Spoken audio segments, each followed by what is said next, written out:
Kula nuwun para kakang tresna sedherek. Salam damai, salam sejahtera nggih. Sugeng ngayahi sedaya sedayan nggih. Mugia Sang Hyang Jagatata nggih menika pinaring para nugraha nggih kagem bumi pertiwi tuwin bebrayanan agung menika nggih. Saderengipun monggo kita ngobrol-ngobrol ringan nggih. Berbagai informasi mawon kula mboten.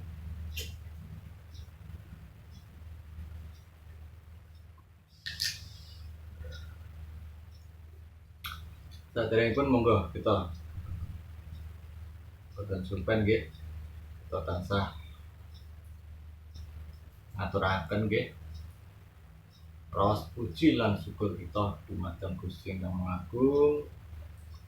Awit ing wekdal menika kita saged pinanggih malih nggih. Dan mugi kita tansah dipun paringi nggih menika dengan seger bergas kesarasan lan dipun tebihaken saking nir ing sambikala. Ngapunten nggih, kula diskusi niki ing wekdal menika berbagi informasi ing wekdal menika babagan nggih ana caraka nggih. Saderengipun kula nggih nembe ngasuh kawruh nggih babagan huruf Jawa menika nggih. Menawi mangke wonten kesalahan nggih, beda pemahaman wonten wonten trep ing paburan nggih, terus desa paburan kula nyuwun agunging pangapura nggih. Para kadang sedherek menika ana caraka ingkang miturut sumber ingkang kula waos nggih, kula pelajari nggih menika ada urusan caraka cipta rasa karsa data sawala, tidak menentang, tidak keberatan, selalu mengalah, sumerah nggih. Pada jayanya sama-sama sukses, makmur, jaya. Moga batongo mudi saya meletakkan pada tempat yang tinggi wujud kesaksian tauhid ya. Kita meletakkan sesuatu di tempat yang tinggi. Kan wonten filosofi ini malih nggih menika hono nggih menika urip isih legana. Maksudipun nggih menika tasih kosong. Nggih menika dereng kawujud nggih. Masih wujud embrio utawi partikel molekul nggih. Caraka sandangan nalika wis mijil. Maksudnya sampun lahir nggih wonten ing alam donya. Menika dipun sepan sandangan nggih menika cipta rasa karsa data sawala sandangan saking jatan nggih jatan sawala nggih menika yang maha ora bisa salah, ora bisa luput nggih. Maha Agung nggih. Dadi ana kalih sandangan menungsa nggih menika caraka bisa luput nggih menika sifate menungsane nggih. Lan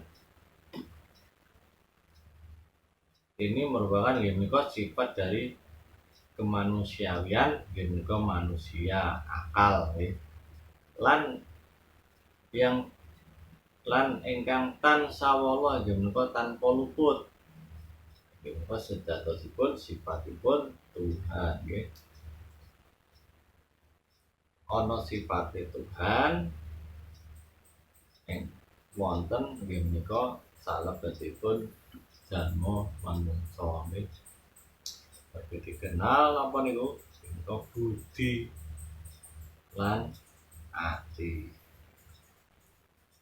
Bahasane nggih nurani nggih. Pada jayanya akal dan budi takarannya sama nggih, padha nggih kekuatane ugi sami seimbang menika jayanya. Moga Bathara, moga inggih menika sukma lan raga, akal lan budi. Inggih menika ketika nggih sukma sampun dados tunggal nggih nyawiji kalih raga. Terus Bathara utawi bangke nggih menika sakwise nggih menika berpisahnya menika sukma utawi nyawa kalih raga. Menawi raga kalih sukma sampun pisah dipun wastani nggih menika bangke Bathara. Para kadang sutresna saipun kula ngakeni nggih bilih Jawa menika merupakan bangsa dengan sebuah peradaban yang tinggi nggih, adiluhung nggih. Segala sesuatu terdapat filosofi pusat diambil saking napa keris nggih, ada sesuatu pun kata sanggih budaya itu kata sanggih terus keris, sedekah bumi, batik, semedi, gerakat, wayang lan sak piturute pasti kata sangat nggih. Ampun teh ngapunten para kadang sedaya boten kula saged kula sebutaken tunggal nggih. Kula tunggal awet kata sangat nih. Apa ajaran gue yang adiluhung sangat nih. Dan kula bikagum nggih. Napa ingkang wedinipun wonten huruf Caraka menika nggih. Kula kinten boten wonten huruf alfabet ingkang anggadhahi nggih menika makna ingkang kados ngoten nggih. Nek saderengipun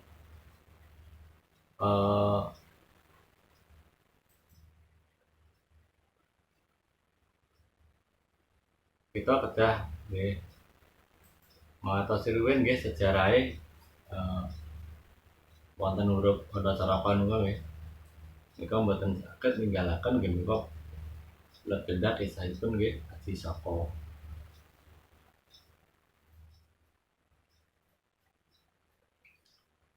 Ya samula aksara Jawa erat kaitannya nggih menika saking legenda Aji Saka. Menika seorang pemuda sakti dari Majeti nggih.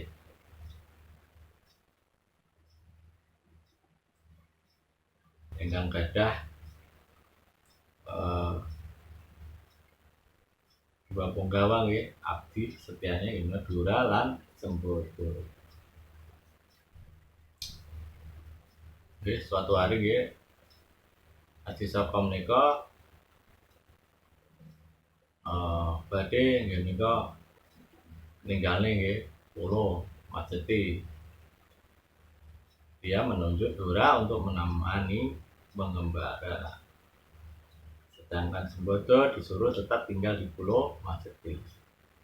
Saderengipun mengembara Aji Saka nggih menika menitipkan pusaka andalannya untuk dijaga oleh Sembodo. Dia berpesan supaya jangan menyerahkan pusaka itu kepada siapapun kecuali pada Aji Saka sendiri.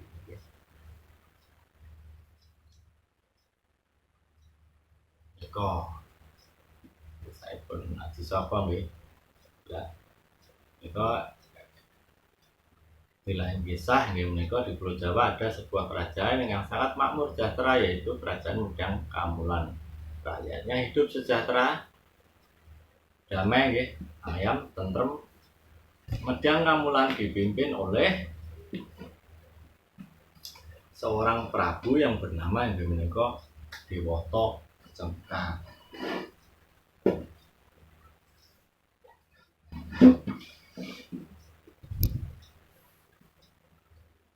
Menika Prabu Dewata Cemka sangat cinta dumateng rakyatnya.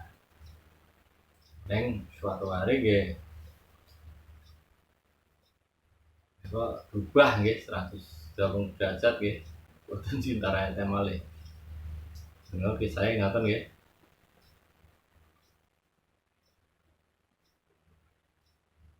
dipun awiti kisahipun nggih menika pada suatu hari Ki juru masak kerajaan Medang Kamulan yang bertugas membuat makanan untuk Prabu Dewata Tengkar mengalami kecelakaan saat memasak.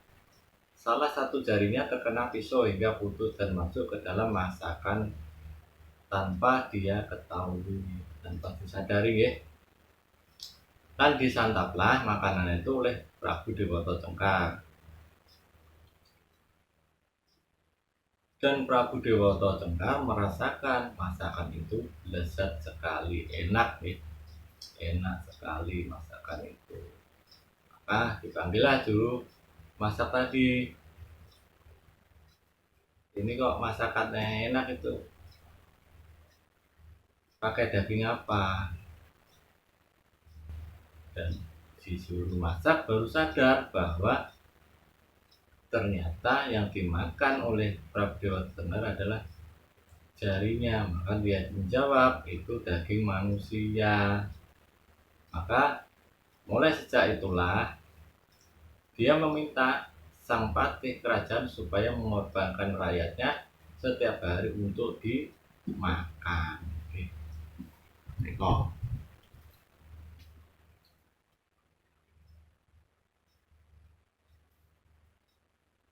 Niko bisa ipun nggih.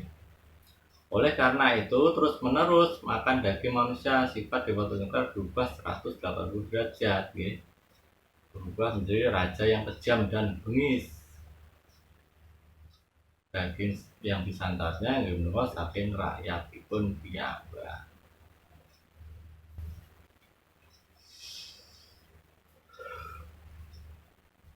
Dadosipun nggih, rakyatipun dihantui nggih ketakutan. Tak satupun rakyat berani melawannya. Begitu juga sang patih kerajaan. Dan pada saat itu Aji Soko dan Dora tiba di kerajaan Medang Kamulan. Mereka heran kenapa keadaannya sepi, menyeramkan, mencekam. Dan dari seorang rakyat yang ditemui, beliau mendapat cerita kalau Raja Medang Kamulan gemar makan manusia. Makanya setelah mendengar itu Aji Soko menyusun siasat ya. Mereka manggi patih kerajaan. Mereka sebatas nyuwun diserahke kepada Dewata Tengkar ya. Sebatas dijadikan santapan. Awalnya sang patih tidak setuju dan kasihan. Tapi Aji Soko bersikeras akhirnya diizinkan. Dewata Tengkar rugi keheranan nggih. Karena ada seorang pemuda tampan dan bersih ingin menyerahkan diri. Aji Soko mengatakan bahwa dia mau dijadikan santapan asalkan dia diberikan tanah seluas ikat kepalanya. Dan yang mau bertanah itu haruslah Dewata Tengkar sendiri. Maka saat itu sang Prabu menyetujuinya. Kemudian mulailah Dewata Tengkar mengukur tanah dengan menggunakan alat ukur ikat kepala Aji Soko. Tiba-tiba ikat kepala Aji Soko meluas tak terhingga. Kain ikat kepala itu berubah menjadi keras dan tebal seperti lempengan besi dan terus meluas hingga mendorong Dewata Tengkar.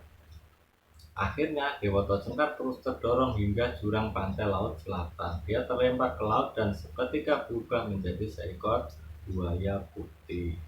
Aji Soko kemudian dinobatkan menjadi Raja Medang Kamulan. Saya pun mengatakan ya. Setelah penobatan Aji Soko mengutus Dora pergi ke Pulau Majeti untuk mengambil pusaka andalannya. Kemudian pergilah Dora ke Pulau Majeti. Sampai di Pulau Majeti, Dora menemui Sembodo untuk mengambil pusaka. Namun Sembodo waktu itu teringat akan pesan Aji Soko saat meninggal Pulau Majeti untuk tidak menyerahkan pusaka yang dititipkan Aji Soko kepada siapapun kecuali kepada Aji Soko sendiri. Dora yang juga berpegang teguh pada perintah Cisoko untuk mengambil pusaka memaksa supaya pusaka itu diserahkan kepadanya. Makanya kedua abdi itu yang setia ya, akhirnya beradu mulut, bersikukuh pada pendapatnya masing-masing karena merasa benar ya. Dan akhirnya mereka berdua bertempur. Pada awalnya nggih hati-hati nggih nyerangi nggih kados yang dolanan mungkin nggih. Dan akhir karena melawan temannya sendiri. Tapi pada akhirnya benar-benar terjadi pertumpahan darah sampai pada titik akhir, yaitu kedua abdi tersebut tewas dalam pertarungan karena sama-sama sakti. Dan akhirnya berita tewasnya Dora dan Sembodo terdengar sampai Adisoko. Dia sangat menyesal atas kesalahannya. Jadi kesalahan memang sumbernya di Adisoko karena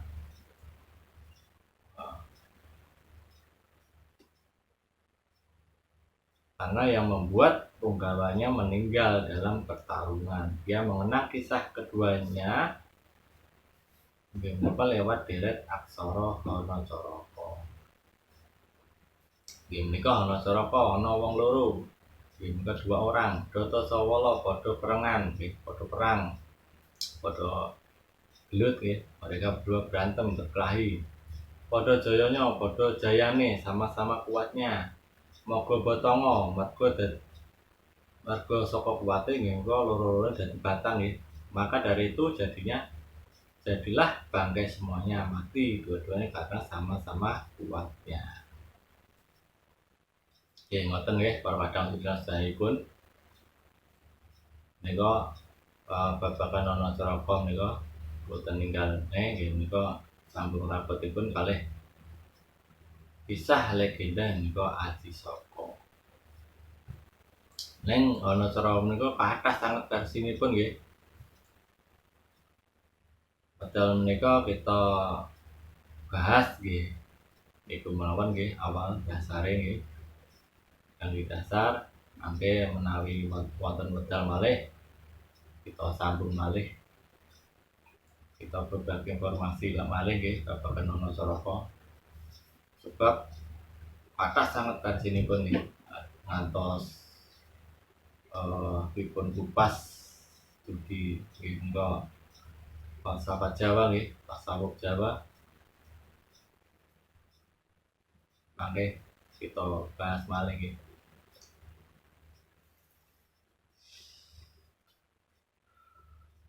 Para kadang sedherekaipun nggih menawi kula bali malih menawi wonten atur kula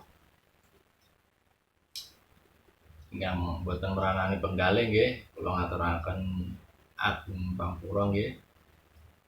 Ngapuntene basa kula nggih tasih napa gaduh-gaduh.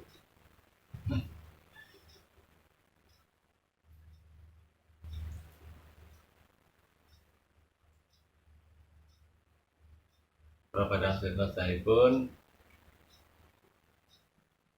filosofi yang salajengipun nggih menika mungkin ngantos nggih puniki kan wonten istilah napa Hanacaraka diwalik. Mungkin nggih kita saged dugi mriku mangke kita bahas iki sedikit nggih. Ingkang kula bahas ingkang kula mangertos iki mawon. Matur nuwun nggih para kadang sesa. Assalamualaikum warahmatullahi wabarakatuh.